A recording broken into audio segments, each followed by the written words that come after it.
8 o'clock in the morning. The main lobby of Evermont Industries gleamed like a giant mirror where the lights reflected off expensive shoes and proud smiles.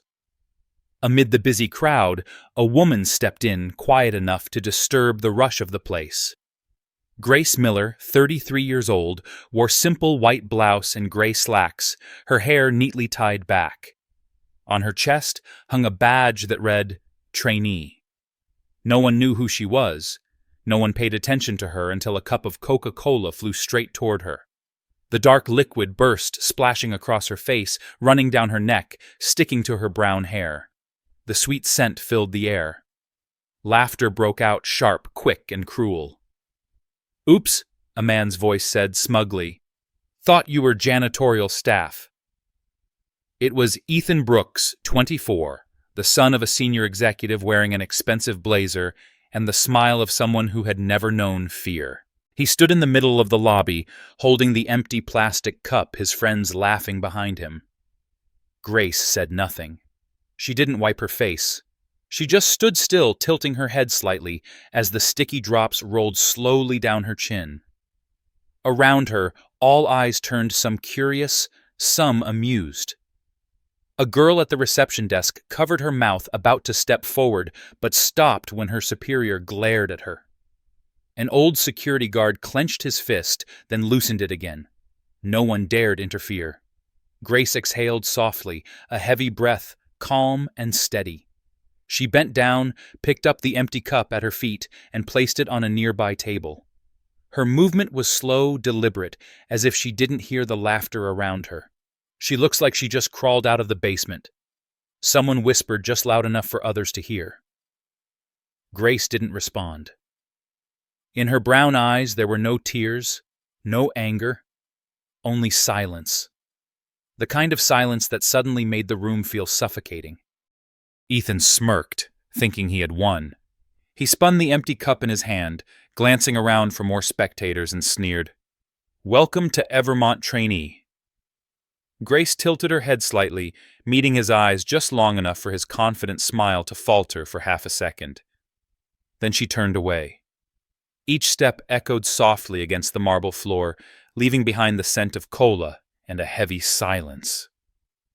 A few people started whispering, "She's not going to react. Maybe she's afraid of losing her job." But only one person. Margaret Evans, a long-time advisor of the company, watched with different eyes. In that straight posture, she didn't see weakness. She saw quiet strength. On the upper floor behind the glass walls of the executive office, a man stood watching. Aaron Blake, 36 years old, the youngest CEO in Evermont's history. He didn't know who the woman was, but something in her composure made him pause. No fear, no pleading, just control. Meanwhile, Ethan watched Grace step into the employee elevator and laughed again, his voice dripping with mockery. "Don't forget to mop the lobby too, trainee." The elevator doors closed, swallowing his taunt, and leaving behind a strange emptiness, as if the room had just witnessed something beyond its understanding. Inside the elevator, Grace looked at her reflection in the dim mirror. Her blouse clung to her skin, her collar damp, but her eyes were as calm as before. She wasn't angry. She wasn't sad. She whispered softly, barely audible, "People only show who they really are when they think they're above others." And when the elevator stopped, she stepped out quietly, just as she had entered, carrying with her a storm no one yet knew was coming. The elevator stopped at the 14th floor. The doors opened, and the familiar rhythm of office life filled the air, the scent of coffee blending with the sound of keyboards, creating a symphony of noise, haste, and indifference. Grace Miller stepped out, her white blouse still stained, a strand of hair clinging to her collar, but her stride showed no sign of hesitation. No one knew that behind that calm exterior was a woman who came from a world of power and discipline. She was not merely a trainee, as her badge claimed. She was the wife of Thomas Miller, 52 years old, the founder of Evermont Industries, one of the leading technology and finance corporations in the Midwest. 3 years earlier, Thomas had suffered a mild stroke and decided to step back from the spotlight, leaving management in the hands of a younger team. But Grace, who had always remained away from public attention, began to notice that Evermont was changing, and not for the better. She had heard rumors of internal discrimination, of people using authority to trample others beneath them. And so Grace chose the only way she believed would reveal the truth to start again from the bottom.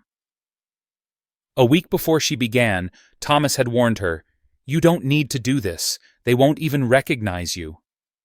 Grace had smiled gently and replied, "That's exactly why I have to go. If you are the soul of the company, then I want to know if its heart is still beating." From the very beginning, she had quietly applied for the internal trainee program. No one had checked her background carefully. A name like Miller among thousands of applications drew no attention, especially since she hadn't used the title Mrs. Now in the bright white office. Grace looked around at the people nearby, young faces full of confidence but cold and detached. Her hand tightened slightly. She wasn't angry about the Coke. She was angry at the way people reacted to it. The laughter, the indifferent glances, the silence that made them accomplices. On the 18th floor inside the executive office, Aaron Blake was watching the security footage from the main lobby. He replayed the moment when Grace stood still, saying nothing, showing no reaction. "Who is she?" he asked his assistant. "Just a new trainee, sir." "No," Aaron replied quietly, eyes still fixed on the screen. "There's something in her eyes, something that doesn't belong to a newcomer." At midday, when most of the office had gone out for lunch, Grace stayed behind. She opened her laptop and browsed through the internal system project lists, organizational charts, financial reports she had quietly requested access to. On the screen, the numbers appeared cold and sterile. She noticed questionable entries, suspicious bonuses awarded to regional directors. A thought crossed her mind. Evermont is rotting from the inside. She saved the documents, closed the laptop, and when she lifted her head, she saw someone standing in front of her. Margaret Evans, the senior advisor, her eyes sharp but kind. "You're Grace Miller." Grace froze for a moment. "Yes, don't worry. I know who you are." Margaret's voice was low but steady. She placed a thick folder on the desk in front of Grace, its corner marked with a red stamp that read, "Confidential." "Mr. Thomas asked me to deliver this to you. Don't let anyone see it. And be careful. Not everyone here is loyal to him." Grace's hand trembled slightly as she touched the folder. Inside was the restructuring plan for the entire Chicago branch, the draft she and her husband had discussed 2 years earlier. She knew this was the moment to begin. That afternoon, as she stepped out of the room, the late sunlight stretched long across the tiled floor. Golden rays touched her dark shoes, glimmering like a signal of something about to happen. On the ground floor, Ethan was still laughing loudly, retelling the morning joke to his group of friends. No one noticed that on the 14th floor, a quiet woman was opening the first pages of a change that would soon tear away every mask within the company. The next morning, the Chicago sky was painted in shades of silver-gray sunlight, filtered through the massive glass panels of Evermont Industries. The air carried a chill, the kind that lingered in places where pride was colder than temperature. Grace Miller walked through the lobby quiet as a shadow. Her white blouse had been cleaned, her hair tied neatly, her face free of any trace from the day before. But there was something no one could see beneath that calm surface her observation had begun. At the reception desk, a few employees whispered as she passed. "She actually dared to come back. Shameless, if it were me, I'd have quit already." Grace heard every word, but she didn't stop walking. When the elevator doors opened, a group of young employees stood blocking the entrance. The scent of expensive perfume filled the small space. The woman leading them, Vanessa Cole, 29 years old, with platinum bob hair and crimson lipstick, gave Grace a slow glance from head to toe, her smile curved like a blade. Sorry, Vanessa said loudly enough for everyone to hear. This elevator is for full-time staff. You can use the service elevator in the back. It suits your outfit better. The group behind her burst into laughter. Grace stayed silent, her hand still resting on the control button. She looked at Vanessa, not angry, not embarrassed, just a calm, sharp gaze that made the other woman's smile falter for a split second. "It's fine," Grace said softly, her tone steady and smooth as still water. "I prefer the stairs anyway. At least there aren't so many people pretending to be polite." Then she turned and walked away, leaving behind a line of stunned faces. Vanessa watched her go, furious at being shut down in front of everyone. "Who does she think she is talking like that?" A man beside her. Paul chuckled. "Just a useless trainee. Forget it." But Vanessa didn't laugh. For a fleeting moment, she felt something strange inside, an unexplainable flicker of fear. By noon, in the employee lounge, the marketing team gathered around the coffee machine. Ethan Brooks appeared retelling the Coke girl's story with amusement. She just stood there like a statue, couldn't say a word. Maybe we should hire her to promote soft drinks. Laughter filled the room. Cups clinking. Just then the door opened. Grace walked in. No one expected her to appear right in the middle of the story. The room went silent. The only sound was the soft dripping from the coffee machine. Grace walked straight to the sink, grabbed a paper towel to dry her hands, her voice calm but cutting through the silence. "Thanks for reminding me. At least your Coca-Cola was useful. It helped me remember who enjoys mocking others the most." Ethan froze. The laughter died instantly. Uneasy glances spread through the room. Grace folded the paper towel, dropped it in the trash, and walked out without looking back. In the hallway, whispers followed. "She's not as simple as she looks. Maybe she's from the internal audit team." But only Margaret Evans, standing from afar by the third-floor railing, quietly watched. In Grace's eyes, she saw something only those who had once held power would recognize: the calmness of someone who knows exactly where she stands. Late in the afternoon, Vanessa stepped into the elevator and found herself face to face with Grace once more. The air between them thickened. Still hanging around, Vanessa sneered. Grace replied softly but firmly, "I'm not hanging around. I'm observing." Observing what Vanessa asked. Grace looked straight at her, her brown eyes glinting under the ceiling light. "To see who's pushing themselves out of this company." The elevator doors opened. Grace stepped out, leaving Vanessa standing alone in tense silence. That night in his office, Aaron Blake replayed the lobby footage once again. The glow from the screen reflected on his face. "She's different from the others," he murmured. His assistant asked, "What do you mean?" Aaron replied quietly, "The weak get scared." But not her. She's waiting. She knows what's coming.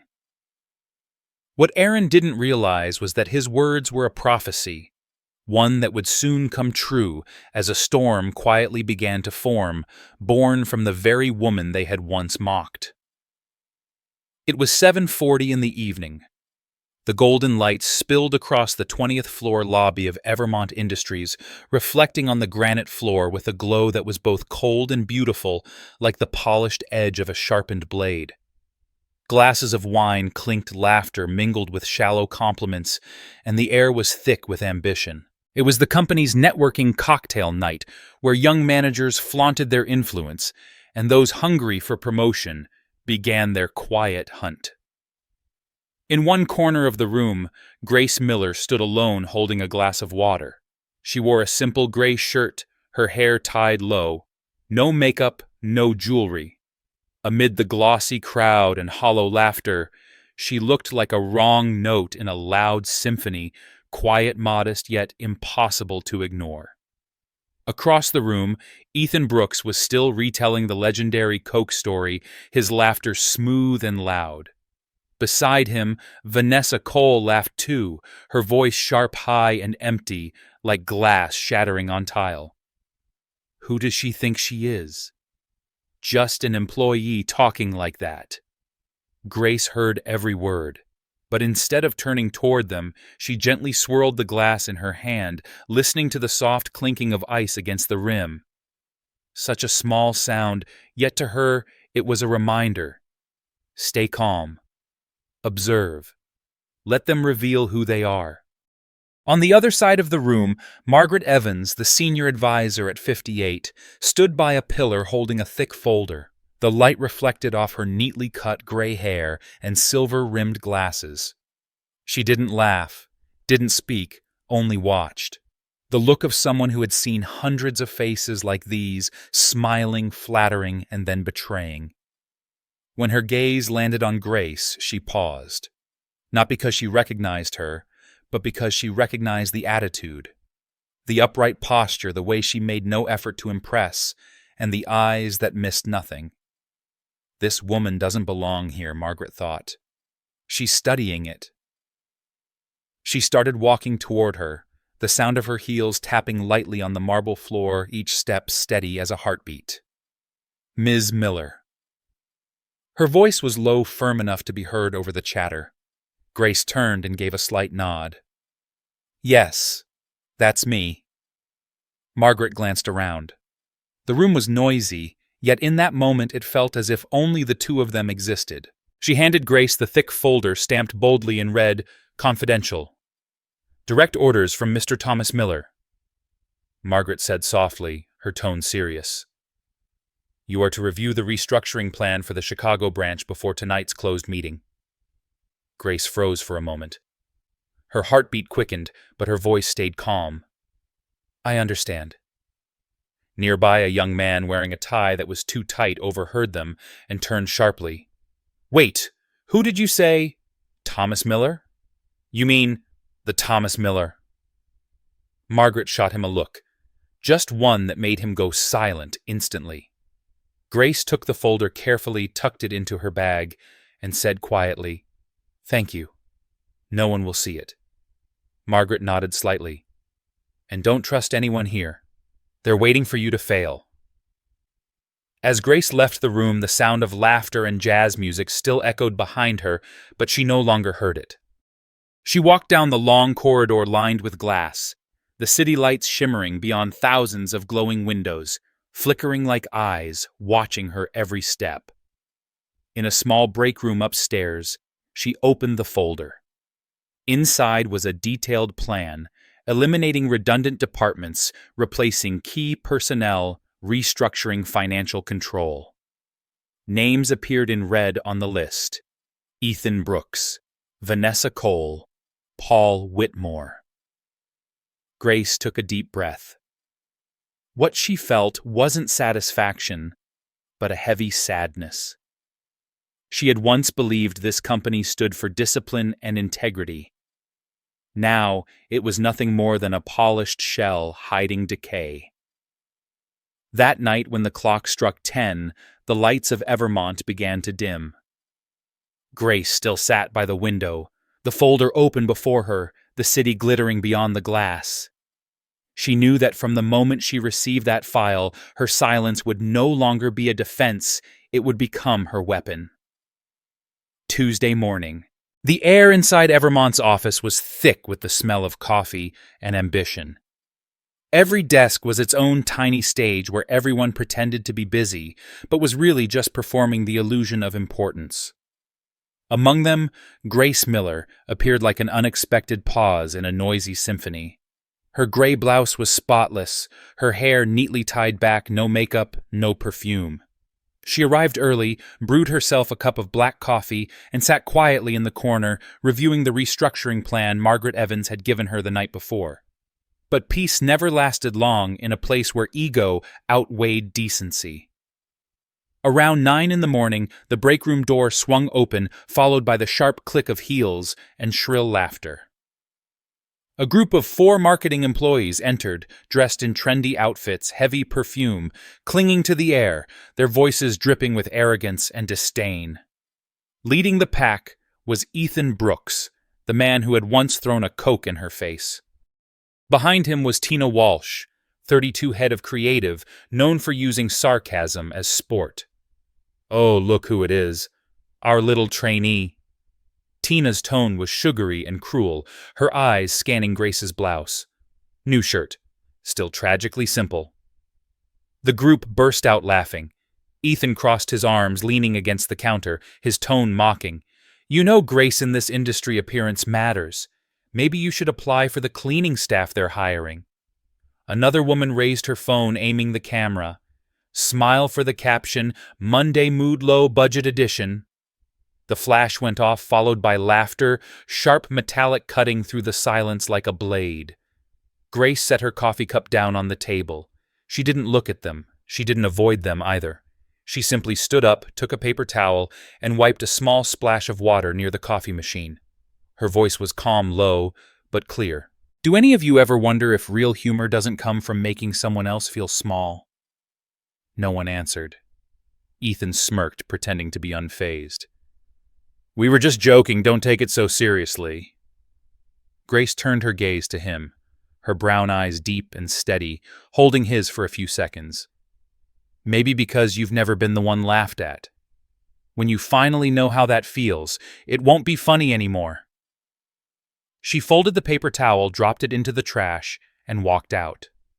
The door closed behind her, leaving only the hum of the air conditioner and an uneasy quiet that settled over the room. Tina glanced at Ethan, trying to break the tension. Who does she think she is? But her voice had lost its confidence. Someone in the group murmured, There's something different about her eyes. She doesn't look scared. It's like she's counting down. Counting down to what I don't know. But it gave me chills. On the 18th floor, Margaret Evans was in a meeting with the advisory board when her phone buzzed. A new message appeared. Everything is unfolding as you said. I just need time. GM. Margaret smiled faintly, a quiet trust flickering in her eyes. Let them show themselves, she said softly. When the curtain falls, there'll be no need to speak, just watch. Later that afternoon, before leaving the office, Grace stopped by the copy room to collect a few reports. Behind her, two colleagues whispered, She's strange. Too calm, like she knows what's coming. Grace smiled faintly and replied without turning around. That's because I do. The neon lights glinted on the folder in her hands, the red stamp, confidential, shining like a warning. Inside, the first names on the termination list remained there ready to be set in motion. That night, when the entire building had gone dark, the security camera caught the image of a small woman stepping out of the elevator, the faint gust of air brushing the hem of her gray blouse. No one could hear what she said, but if one listened closely enough, they might catch the whisper, Never mistake silence for weakness. Wednesday morning. The sky was heavy with clouds and the wind howled against the tall glass panels of Evermont Industries. On the 15th floor, where Grace had been temporarily assigned, the office buzzed like a restless beehive. Emails, reports, phone calls. Everything moved quickly, nervously, and with a certain falseness. Grace Miller sat at a small desk by the window, quietly observing. She didn't speak much, but her eyes, the eyes of someone who understood the architecture of power, saw straight through every layer of pretense. On her screen, she opened internal data files that no one realized she had access to. A small line of text appeared in the corner, Access Level Executive Override. Her brows furrowed slightly. The first sign. This function only existed for executive management, yet the system under Thomas Miller's silent order had granted her the access. It was a perfect disguise, but now a few people were starting to notice something strange. Around 10 in the morning, Paul Whitmore, head of finance, approached her desk with a stack of reports. He was in his 40s with sharp eyes and a smirk that reeked of arrogance. Grace, you printed the wrong report. That one's for management, not trainees. Grace looked up, her voice calm but clear. I didn't print it by mistake. I'm reviewing the discrepancies between last quarter and this one. Paul raised an eyebrow. Reviewing? You think you have the right to do that? She turned the screen toward him, pointing directly at a section of data. The off-plan bonus allocations from your department in March $35,000. I just want to know why. The air froze. Paul gave a forced chuckle, but beads of sweat had already formed near his temple. You have no authority to ask that question. Perhaps not, Grace replied evenly, but the audit department will. Paul took a half-step back, his tone sharp. Are you threatening me?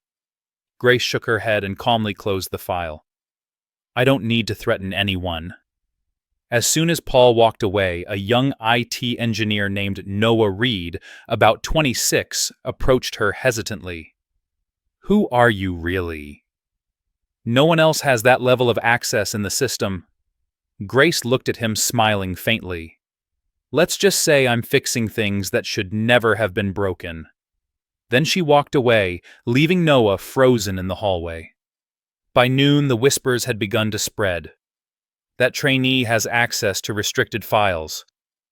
She questioned the head of finance about misconduct. Someone said she's close to Margaret Evans. The rumors slithered through every department like thin smoke. Ethan heard them and laughed dismissively. It's just a stunt for attention. Someone with no power, no status, thinks she can make a difference. Vanessa stayed silent. For the first time, she wasn't sure he was right. That afternoon, Grace was summoned to a meeting on the 19th floor, the level reserved for senior management. The receptionist stopped her with a cold smile. This floor is for managers only. You should head back to the trainee area.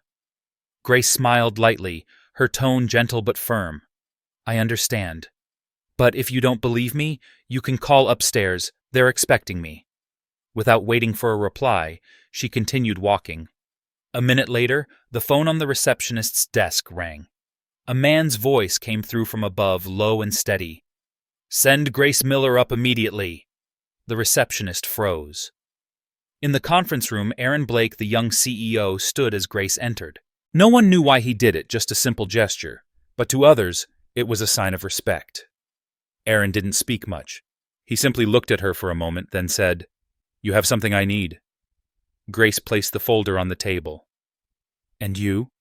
She replied softly, Have something I need to know. That night, Margaret received a short message from Grace. The warm-up is over. They've started to notice. Margaret looked at the text and smiled faintly. Outside, the city lights shimmered against the glass towers, and somewhere within that labyrinth of power, a quiet woman was turning the chessboard on the very players who thought they were in control. 8 o'clock in the evening. The grand lobby of Evermont Industries gleamed under golden light. The company's internal party for young employees was in full swing, wine glasses, overflowing jazz music humming softly in the air, and fake smiles filling every corner of the room. Amid the laughter and the clinking of glasses, Grace Miller stood alone by the buffet table, holding a glass of water, her eyes following the crowd like someone watching a play whose ending she already knew by heart. She was silent, present but invisible, like a passing breeze. No one cared to notice. Across the room, Ethan Brooks, dressed in a new suit, and his hair slicked back, was laughing loudly with his colleagues. He had just finished retelling the Coke Girl story, sending the table into fits of laughter. She's probably quit by now, Ethan declared proudly. No one with any dignity would come back after that. But his laughter stopped the moment he saw Grace walking through the crowd, calm, composed, the light from the chandelier glinting off her glass of water. The atmosphere shifted subtly. Those who remembered that day exchanged uneasy looks. Some frowned, others fell quiet. She's still here, someone whispered. Ethan squinted the corner of his mouth, twisting into a smirk that was half mockery, half discomfort. He lifted a new glass of Coca-Cola high into the air, his voice carrying across the room. Look who's here, our guest of honor. Maybe she'd like a welcome drink? A few people chuckled awkwardly. Others looked away. Grace stopped in the center of the room. The music and chatter seemed to slow, as if the air itself was holding its breath. Ethan walked toward her one deliberate step at a time, and before anyone could react, he tilted the glass. The dark liquid splashed out droplets, scattering through the light like shards of glass before landing squarely on Grace's blouse, her hair, her face. Silence. Then laughter erupted, shrill and cruel, echoing like shattering crystal. Oh my God, she didn't even move. This time she's definitely quitting. Grace stood still. Not a word, not a movement, only the reflection of white light in her brown eyes, deep, steady, and cold. Ethan laughed weakly, his voice trembling with unease. Oh, come on, nothing to say. Grace looked at him. Her gaze sliced through the air, sharp and unflinching, cutting through his arrogance like a knife. She said nothing, simply placed her glass down on the table so quietly that it made no sound. Across the room, Margaret Evans stood among the crowd, her face expressionless. She didn't intervene. She only glanced toward the corner of the ceiling where the security camera blinked with a red light. Good, she thought. Let everyone see who they really are. At the same moment, on the 20th floor inside the glass office, Aaron Blake was watching the live feed from the event. When he saw the Coke spill, he stood up abruptly. Turn off the music! Keep the wide-angle camera rolling! His assistant panicked. Sir, should we step in? Aaron shook his head. No, they're about to destroy themselves. Down in the lobby, Grace reached for a napkin, wiped the liquid from her collar, then lifted her head, her eyes still locked on Ethan. The room was silent now, the laughter swallowed by the walls. Her voice broke the stillness, slow, calm, and precise. You know there are things that once spilled a second time can never be washed away. Not from clothes, but from dignity. Ethan froze. No one laughed. Grace placed the napkin on the table, turned, and walked away. The lights shimmered against her hair, glinting off the damp spots on her blouse, forming a faint, strange halo around her as she moved. When the lobby doors closed behind her, Margaret took out her phone and sent a message to Aaron. Start the playback for the board. No edits. 10 minutes later, the meeting room on the 20th floor lit up. 12 board members sat in silence as the screen showed Grace being drenched in Coke for the second time, still standing tall, still calm, surrounded by cruel laughter. Someone whispered softly, "Who is she?" Aaron replied, his voice low but resolute. The person we will all have to bow to. That night in the elevator on her way home, Grace leaned her head against the glass wall and closed her eyes. She didn't cry. She wasn't angry. She simply thought, sometimes to expose the true face of a place, you have to let them pour the Coke one more time. The next morning, Evermont woke up in chaos. The glass towers that once gleamed with pride now trembled with whispers. Every corridor buzzed with rumors. Every desk carried a hum of disbelief. Those who had once laughed at Grace now spoke in hushed, trembling tones. They say the board saw everything. I heard she knows the CEO personally. Know someone said she's connected to someone even higher.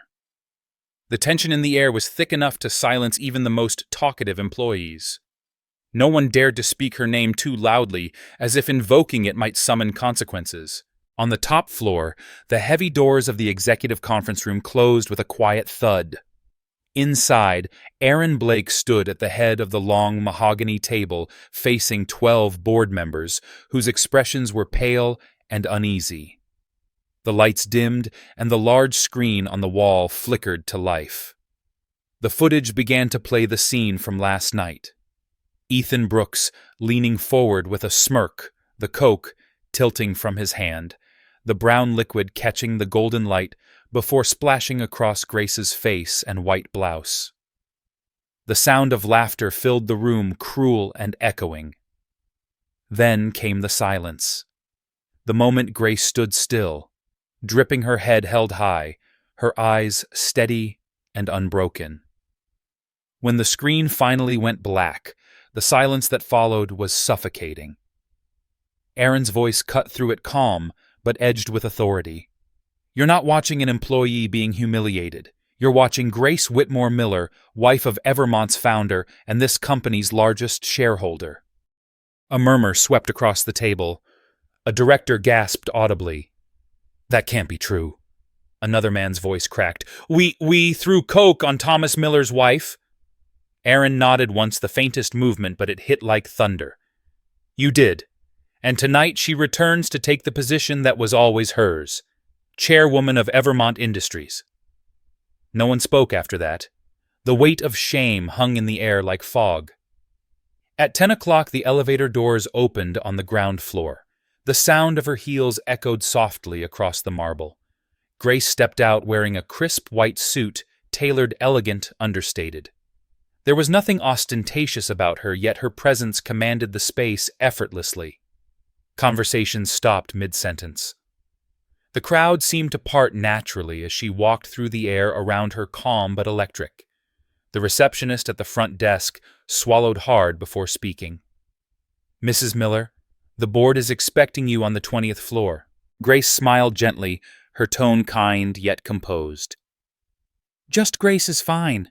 I came to talk, not to judge. Her words carried warmth, but also strength, the kind that needed no explanation. Upstairs, the boardroom doors opened. Aaron Blake was the first to rise, bowing his head slightly. Welcome back, Chairwoman Miller. One by one, the 12 members stood. Grace walked slowly to the head of the table, her movements measured precise. She set a single folder down and looked around the room. Interesting. She began, her voice calm but cutting through the air like silk over steel. Just a few days ago, the people sitting in this room treated me as if I were invisible. And now everyone stands. A director cleared his throat, his hands trembling slightly. Madam, we didn't know. Grace raised a hand lightly, stopping him mid-sentence. You didn't know, she said softly, because you never cared to know. In this company, people see job titles, not people. You've built a culture that rewards arrogance and punishes humility. Her tone didn't rise yet. Each word landed with the weight of truth. No one dared to look her in the eye. Grace opened the folder, turning the first page. That ends today. From this moment forward, Evermont will not be a place where power excuses cruelty. Respect will no longer be optional. It will not be a reward. It will be the foundation. Her voice carried evenly deliberate, filling the room with a quiet finality that no one could challenge.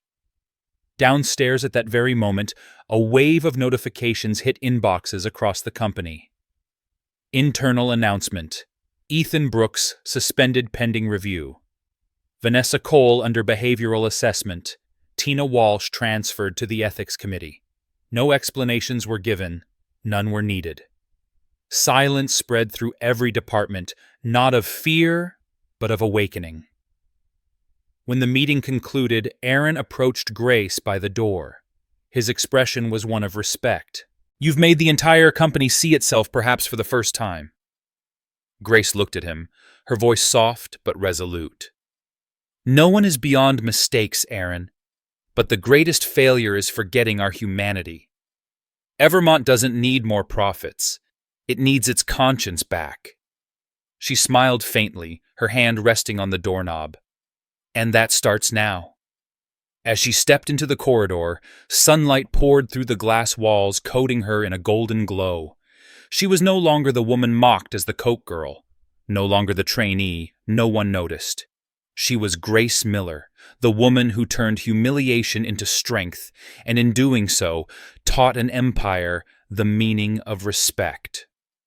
Thursday morning. News spread faster than the wind through the glass floors of Evermont Industries. The woman who got drenched in Coke is the founder's wife. That single sentence slithered through every hallway, every meeting room, every break room where coffee cups trembled in stunned hands. It echoed across cubicles and instant messages, growing into a hum of disbelief that filled the building. Those who once laughed at her now couldn't meet Grace Miller's eyes. The same people who had whispered insults now avoided her shadow. Grace entered the office that morning with 2 assistants, and Margaret Evans beside her, not as a victim returning to her workplace, but as a quiet force bringing accountability. The sound of her heels against the marble floor was enough to silence conversations. In her hand, she carried a crimson folder, the first list of the Internal Culture Review Program. It wasn't just paperwork, it was the blueprint for change. She opened her laptop, her voice steady yet sharp as glass. "We'll start with the marketing department. I want every behavioral report, every internal review, and all anonymous complaints from the past 12 months. The head of human resources hesitated, his voice trembling. "Madam, these are high-level confidential files.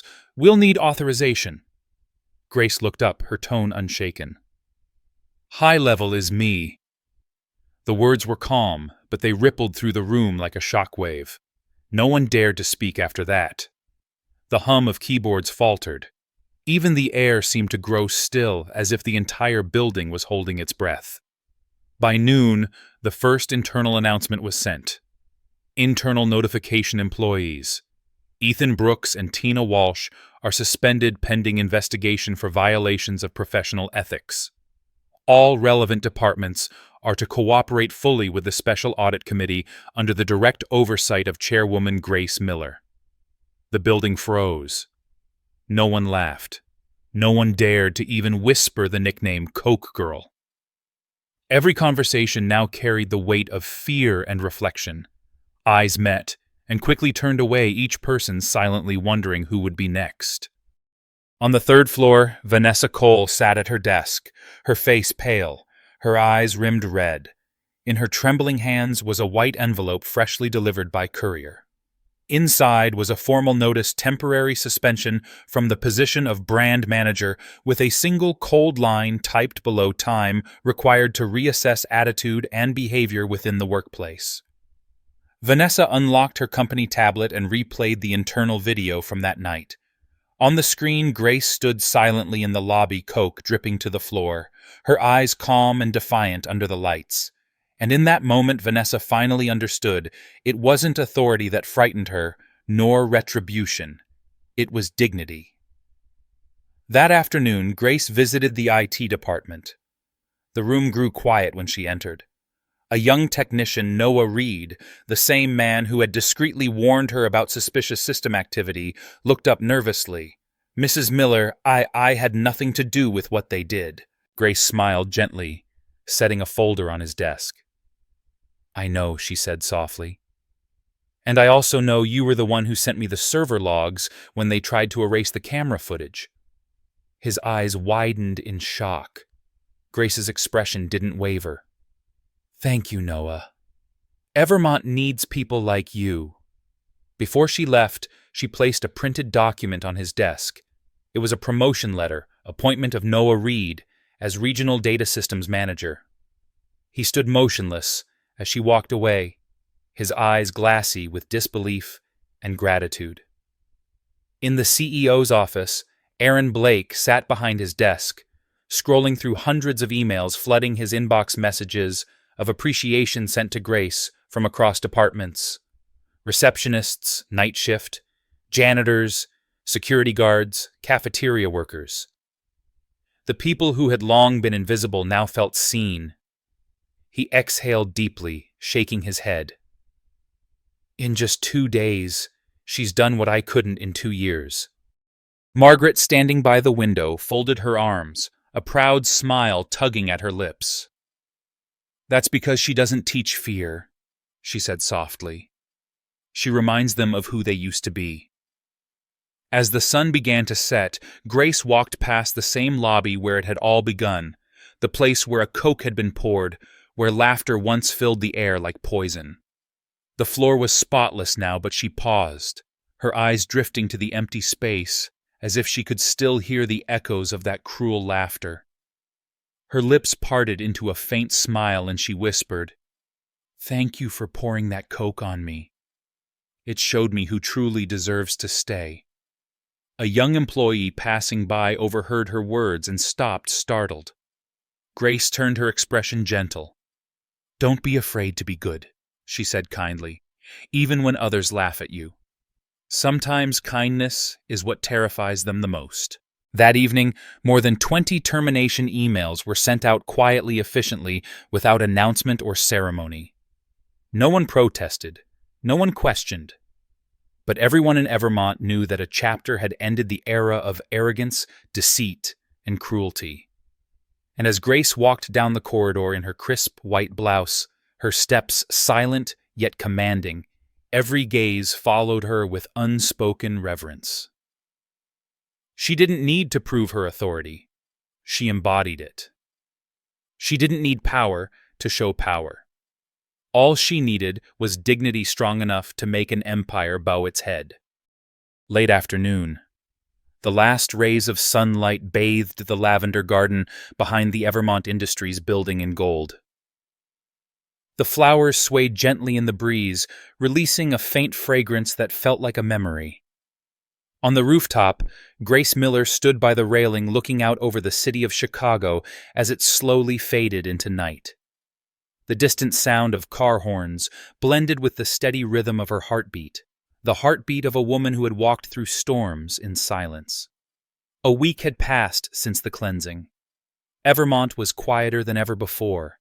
The mocking laughter was gone, replaced by an atmosphere of seriousness and respect. The system had been rebuilt. HR policies were reformed, and hundreds of thank you emails filled the chairwoman's inbox, all beginning with the same words: "Thank you for helping us see ourselves again." The rooftop door opened, and Thomas Miller appeared, his silver hair gleaming under the evening light, his tall figure calm, his eyes filled with tenderness and pride. He stopped beside her, his hands clasped behind his back. "I always knew you would do it," he said softly. Grace smiled, her voice as light as a breath. "It wasn't me. They realized it themselves. I only showed them the mirror." Thomas looked at her, the golden sunset casting its glow across her face. "They hurt you. I was afraid it would make you lose faith." Grace shook her head gently. "I was never angry. Because if I had become like them, Evermont would have turned into nothing but a battlefield."